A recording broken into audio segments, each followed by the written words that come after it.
Hello, hello. Amira Alvarez here, founder and CEO of The Unstoppable Woman. And we are following up our series on team by answering a question that Christina Reddick posed to us in the Be Unstoppable group from one of our previous videos on team. She asked, and I'm paraphrasing here because I can't actually get back to that comment. It's making me crazy. I don't know where it is, but in any case, she asked something along the lines of, what are we doing as a company to encourage inclusion with our team? And I'd like to speak to that. And she also asked about onboarding systems. I wasn't sure if that was onboarding people who to be more, to have a more inclusive onboarding practice, or if that was just in general what our onboarding practices are. So I'm going to answer both in the upcoming video. So for today, let's talk about what it means to how we handled inclusion on our team. So about a month and a half ago, I recognized that I wasn't very clearly, consciously delineating how we were showing up in our business in terms of diversity, inclusion, and equality. So our diversity, equality, inclusion, our DEI statements were not articulated. In fact, I hadn't given it a lot of thought, owning that. And I'm going to share with you what we did. And I want to let you know that I am not the expert on this. There are people who you can hire as consultants. If you need a good consultant, let me know. I happen to know someone who came to the Unstoppable Woman Income Breakthrough Summit, the last one we held, and she's fabulous. So if you need the name of someone who can help you out with this, I have that name. So for you, just reach out to me, comment here, or ping me in a DM.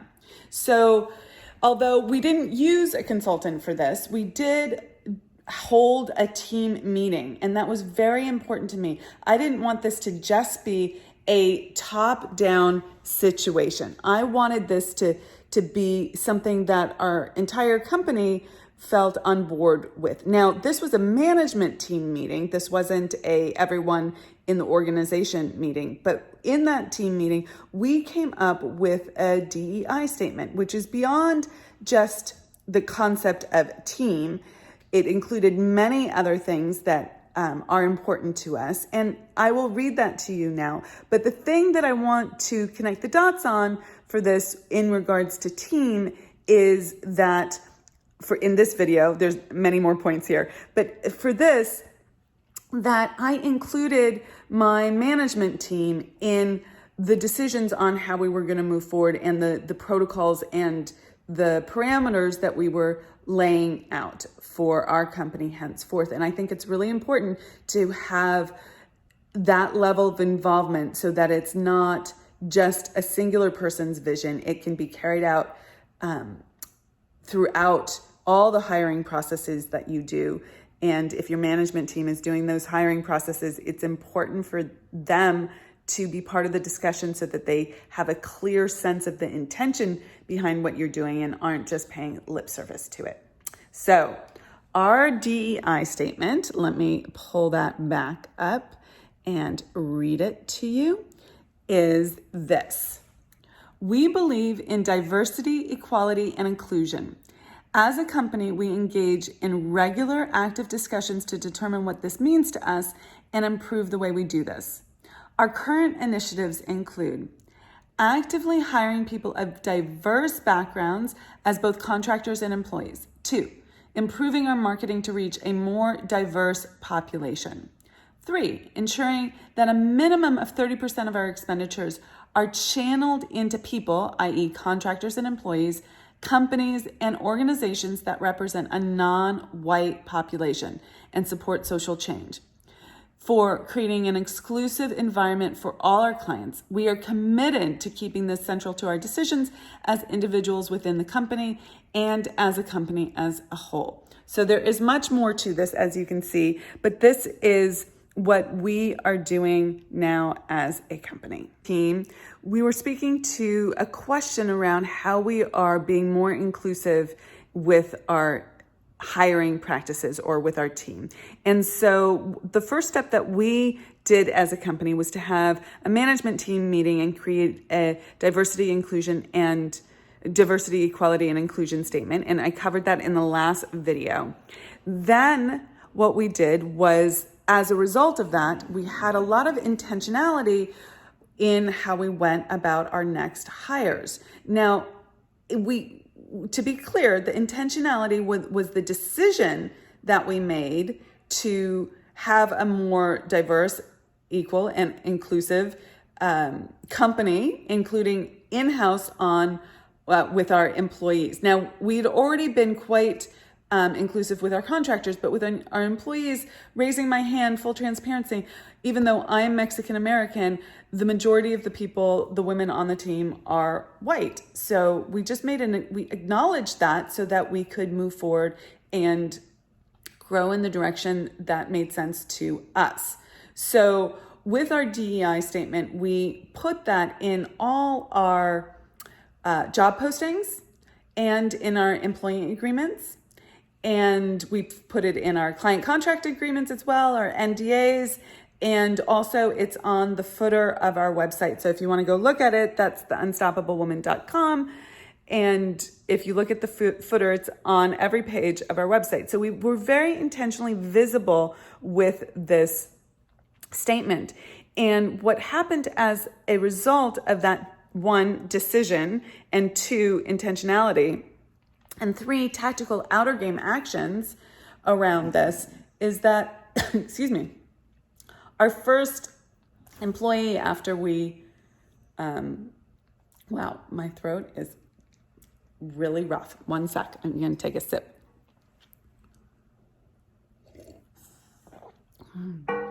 Keeping it real. Excuse me. So our first employee after we posted this DEI statement was a fabulous woman who we hired. She was the best candidate, and she's been an incredible team member. And after we did the interview process and checked all the boxes in terms of her abilities and capabilities, culture, team fit, all of that, we were pleased to also check the box that she was a woman of color. So that was fantastic. We didn't have to effort that, excuse me, from a push or struggle perspective. We did, however, have to get really intentional about it. So we had that conversation, that management team meeting, got really clear about what we stand for and how that's going to look in our company. And then we put it out to the universe and we got matched with a beautiful result.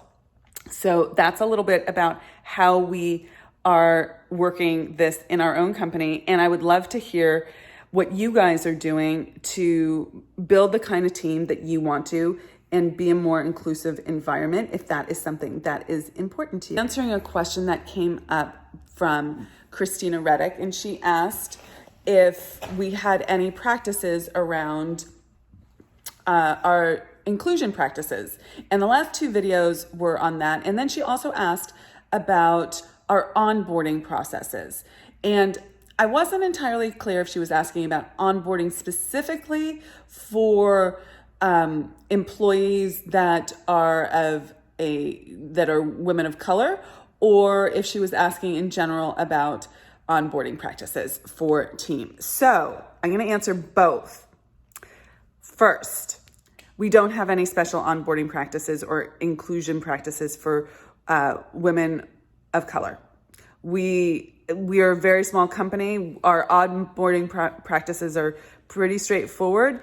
And what I will say is that we immediately include everyone who comes on the team, male or female, white, non-white, heterosexual, LGBT, in our monthly team meetings. That's really important for everyone to be there, and it's a way to connect with everyone in our company. And we do have a very diverse company from all of those perspectives, and we're growing that even though we're small. Okay. Wherein even just a month and a half, 2 months ago, we didn't have men on our team. We didn't have anyone on the team who was not heterosexual, and all of that has changed quite a bit as we have, even during these times of COVID, hired quite a number of full-time and part-time folks. So bringing people in on the team meetings is extraordinarily important, and we have a agenda that we work through that allows everyone to be seen and heard and visible and contribute. And that's really important for me as the owner. And we have a good time, and it's casual.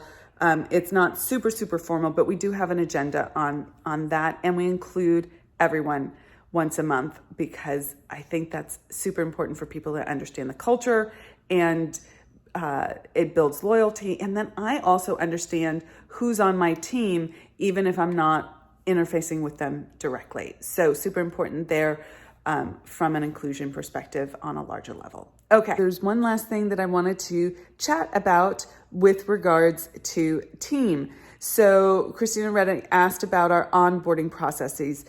In a nutshell, we use Asana as our project management tool. We have an onboarding template project where everything is outlined step by step, what has to happen for each person as they're onboarded. Things like signing their employee agreement, signing an NDA, getting their stuff to the accountant so that they can get on payroll, getting in Asana, getting an email set up, all these little tasks that have to be done and are done regularly with each person, whether they are a contractor or an employee, and sometimes they're a little bit different, so we adjust it accordingly.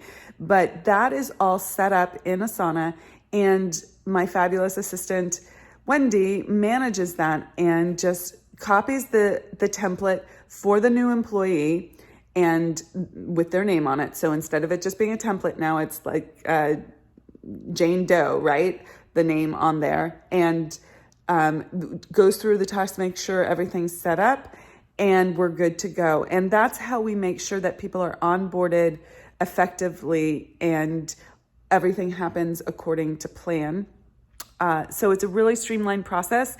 Wendy continues to improve upon it as things change or come up for us. But right now it's a pretty stable practice. I think as we grow bigger and bigger, we will need to put more of the HR pieces in there that we don't have currently because we're a small, lean and mean company. And I think that's part of how you grow your team and your company. It happens iteratively. So you get it to a certain level where it's a well-oiled machine, and then you get to the next level and you have to grow your systems. And onboarding will be one of those things that we have to grow as we grow, which is just to be expected and good. So I'd love to hear what you are challenged with in terms of onboarding people. And if you have a specific question on that, I am happy to give you some specific advice. We're continuing our series on team. There's so much to be said about creating a really kick-ass team for yourself. You have contractors and you have employees. You have people working in-house or people working outside of your company in various different capacities. And in either case, you need to be super clear about what your expectations are of the people who are working with you and for you. So oftentimes I will hear back from a client who will say something like, this person I hired was great, was doing great up until this point, and then they've dropped the ball and there's a whole series of complaints that come after that. And it's a frustration, it's an irritation, it's challenging for sure. However, you need to approach this with 100% personal responsibility. So one of the things that I give my clients as a exercise is to write out and to do it as neutrally as possible for yourself so that you're not in that super complaining, whining, I want to throw a tantrum energy, but just write out on one side of a page everything that's not working, is not happening well. So that might be communication, that might be meeting deadlines, that might be attitude, that might be the quality of the work. Whatever it is, you're gonna write it out and be very specific about what it is that's not working. And again, that's with a neutral attitude, because we're not energizing the complaining. Then on the other side, flip it. What is it that you actually want in this specific instance? So if you don't have good communication, then what does good communication actually look like? This is up to you as the business owner to get very clear on. Now, it could also be someone on your team who's a manager that needs to do this process as well. So then you can have a conversation with the employee or with the contractor and say, this is what we're looking for. This is what the service level that we expect is. And are you good with that? Can you meet that? Is that something that you as an employee or you as a contractor with your company can support us with and satisfy these needs? If not, that's totally fine. You might not be able to do business that way. Totally understand. Let's work out a transition plan. I need to find someone who can. And it's a really clean and easy way of transitioning, but that requires that you get very clear and that you're not just in the complaint and you're in problem solving.